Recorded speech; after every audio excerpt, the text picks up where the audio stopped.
Alright partners, magandang hapon po sa inyo lahat. At ngayon, nagbabalik tayo dito sa ating pagbablog. At kung mapansin nyo, nandito tayo ngayon sa ating Formworks project dito kay Camellia Phase 3. Ayan partners, kung makikita nyo, ayan na yung ating mga na-accomplish guys. Ayan, okay na dito, okay na yung mga bahay doon, mga nagbububunga na. Tsaka ayun, nandito na yung panel natin. Ayan partners, yan, pakita ko sa inyo, baba tayo. Alright partners, wala na lang akong placement dito. Yan, ito yung binabagit ko dati na Block 3, Lot 41. Yan, finish na, buo na, turn over na. Nakalak na. Pero, ayan, 5 years na. Ayan, yan na po. Yan, okay na, di ba? Di ba nun ay rough na rough pa, pero ngayon okay na, turn over na. Then, ang next po, ito na. Ay, Block 2, Lot 7. 2 at 7 po yan, pinatapos na rin. Then, ang next po natin, ito si 26, real po. Yan. Ngayon, partners, dito sa atin, sa update dito kay Camellia Phase 3, nandun na yung panel po natin, yung tinuro ko kanina. Yun yung 3-1 na pre-held din, pre-held unit din po yan. Yan na yun, nandyan na yung aming mga tauhan na gumagawa.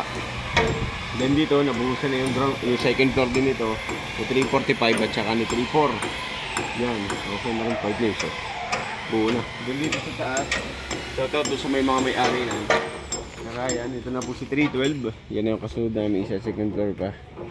Punta na dyan, hanggang dito okay na. Ayan o, ang bilis eh. Ito yung si 39 eh. Yan yung kay 39 naman, partner. Diba, buo na ulit. Bahay na ulit. Yan yung sinasabi kong ganyan kabilis. Pero yun nga, siyempre dapat ma-maintain pa rin yung quality, hindi yung quantity ang pinapakita natin dito. Hindi yung quantity, yung bilis or yung dami na na-accomplishment. Dapat yung quality pa rin, dapat ang nauuna dyan, para yung nakabili ay sigurado naman sa tibay yung pagkakagawa. Okay, then dito partners, meron pa tayo dito na bago na binubusan, M1, yung module 1. Yun o, yun, nagbubusa sila dun ang M1. Diyan ay pinaka-mixer. Yan yung M1, module 1, yung paglalagay ng flooring. Then M2, yung pagkakabit ng panel. At saka M3, yung pagpipinish na. So yun yan. Yan yung aming gawa dito na per module. Okay. Yan o, shoutout pa. Yung may-ari po nito sa 3-4, ayan na po yung bahay nyo. Ini-start na ng bubungan. Ilalagyan na nila ng roofing. Tapos na yung roof framing. Okay. Yan yung update partners, diba? Bilis. Hindi na natin mapapasyalan yung kabila, pero tuloy-tuloy na rin po. Yung sa kabila na yun, kung sino man po may-ari nun, yung Block 5, Lot 6, ayun, ginagawa na doon. Tapos yung 5-7 naman, sa second floor na lang. At saka yung 551 naman, binubuo na rin partners, pinipinturahan na rin. Kaya ganun kabilis dito. Nakakatuwa. Okay. Yan. Yan yung update natin ngayon partners dito. At ito next namin target na mabuhusan. Dahil Saturday na ngayon, baka by Monday na po ito mabuhusan. Itong isa second floor na to. Sa pag-module 1 naman partners yun, ganun lang. Ganun din. Same po nun sa dati. Kahig-kahig. Kung lalagay ng floor. Kaya nga pala, yung binubuhusan po na yan ay duplex. Crisel duplex. Yung magkatabi na magka-combine na crisel. Ano bang crisel? Yun yung ano kanina, yung kulay orange na yung partners. Yun yung crisel na single. Then meron din tayo dito kay Tayabas na duplex, yung crisel duplex na magka-combine. Yun na yun. Yun. Pag nabuhusan yan, tuloy-tuloy din yan. Makikita nyo kung ano tsura nun sa ulit. Alright partners, yun lang naman ang update dito. Alright partners, at yun nga, yun yung ating pinaka-update dito kay Camellia Phase 3 dito sa ating project. At nakakatuwa lang kasi sobrang bilis dahil ilan na yung accomplishment natin na finishing.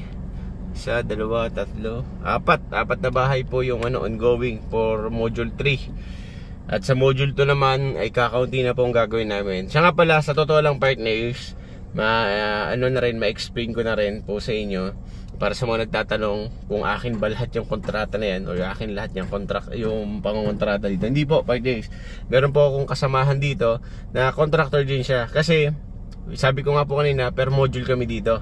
Ang akin lang po dito is module 2. Si module 2 po is yung pagpapanel, pagpo-formworks, yan lang po ang sakop ko. Pero yung module 1, iba po ang contractor nun. At saka module 3, iba rin po ang contractor nun. Kaya sa mga nagtatanong po, hindi po sa akin yan lahat. Hindi ko po kontrata yan. Meron din po ako makasamahan dito. Tulad po nito, yung isang bahay na yung partners, mismong si admin na po ang gumagawa nan. Admin mismo ng Camellia. Sila po mismo ang, yun yung may bubong po na yan. Yan partners, yan. Yan po ay kay admin na yan ni Camellia na tinulungan yung isa nagpifinishing. Kasi medyo may target kasi kami na pinatutupad dito. Dapat per month is maka 3 unit ata or 4 na unit na finish. Tapos yung 1, 2, 3. Once na yun po ay hindi na hit, ayun talagang naghahanap sila ng ibang contractor. Yun tulad nito, ang gagawin po, ang ginawa po ng engineering or ginawa po ng mga engineer dito, pinapasok dun sa admin nila yung isa kasi hindi na kaya ng isang contractor sa module 3. Sa module 2 naman wala tayong problema partners kasi ayan tenga po ang bahay na hindi pa nagagalawan ni module 3. Kaya ayun partners, yun yung update natin dito kay Camellia Phase 3. At sana is meron kayong nakita o meron kayong napulot na konting aral dito sa ating video na to. At maraming salamat po sa inyo sa lahat ng suporta na binibigay dito sa PHB Construction and Services at saka po sa Mr. Pablo Vlog, sa lahat ng mga nanonood dito. Maraming salamat po. Kaya hanggang dito muna. Cut. Thank you po.